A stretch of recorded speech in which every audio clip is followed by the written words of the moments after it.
तोहरी नामी कदे तोहरी नामी कदे कसीर की जमीनिया बन तू नगीनिया तोहरी नामी कदे कसीर की जमीनिया बन तू नगीनिया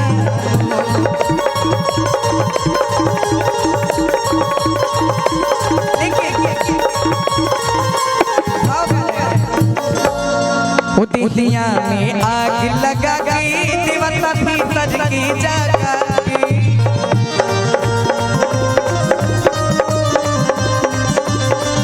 दुनिया में आग लगा के दीवाना भीतर की जगा के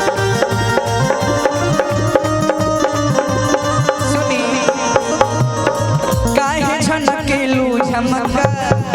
दादी से उठा दबा काहे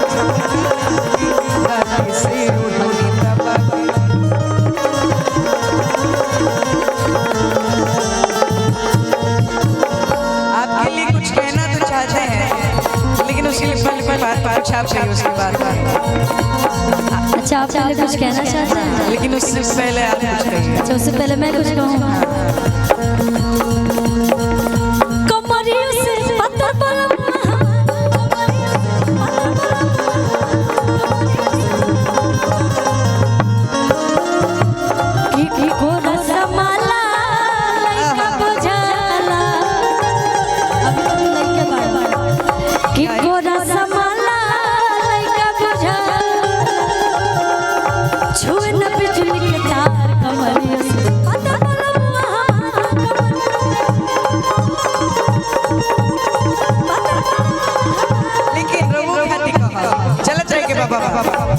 उतर देखे मिला लगे टमाटर होले उतर देखे मिला लगे टमाटर होले वो डांस मुजफ्फरपुर में किया था हम दोनों लोग करके बताइए पहले कि उतर देखे मिला लगे टमाटर होले का तो जब लईकी कमरिया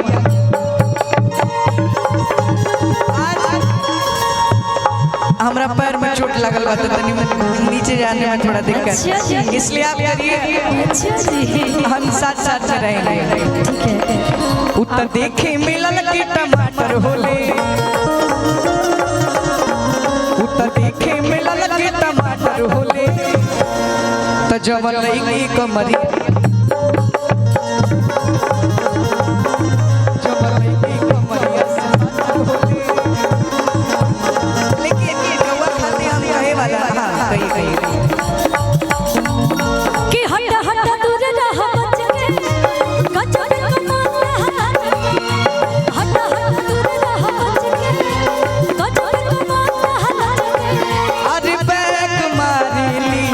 कब फरंट मारेली इतना बैक मारेली कब फरंट मारेली ई लईकी हाई वोल्टेज वाली करे लईकी हाई वोल्टेज वाली करे मारेली अरे हट रह बच के गजब कमर देखल हट रह बच के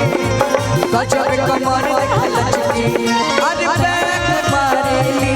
कब फरंट मारेली बैक मारेली कब फरंट मारेली कि हाय लड़की है हाय वोल्टेज वाले करंट मारेली लड़की हिया हाई वोल्टेज वाली करंट मारेली लेकिन रउआ खाती हम कहे वाला नहीं आगे पापा कहस हमर तो बदल गइल दुनिया कमाल बड़ू रनिया पापा कहस हमर तो बदल गइल दुनिया कमाल बड़ू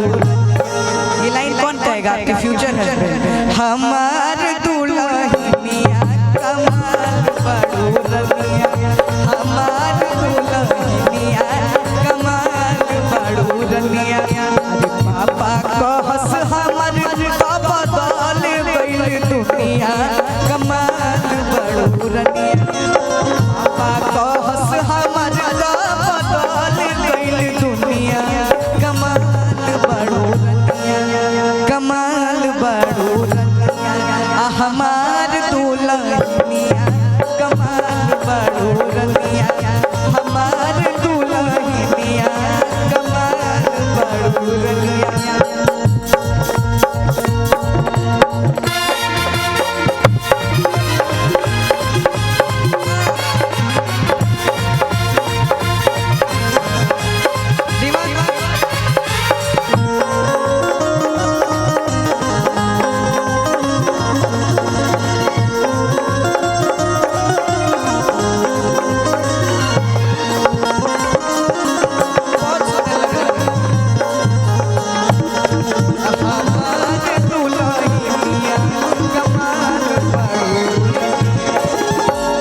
कुछ काम कि हम कहें? बिल्कुल बोलना है तो नहीं, बोल पहले आप दीजिए। बोल लीजिए, दिमाग में आया तो बोल लीजिए। स्केल नीचे हो जाए। चलिए हम एक लाइन आपके लिए कह देते हैं।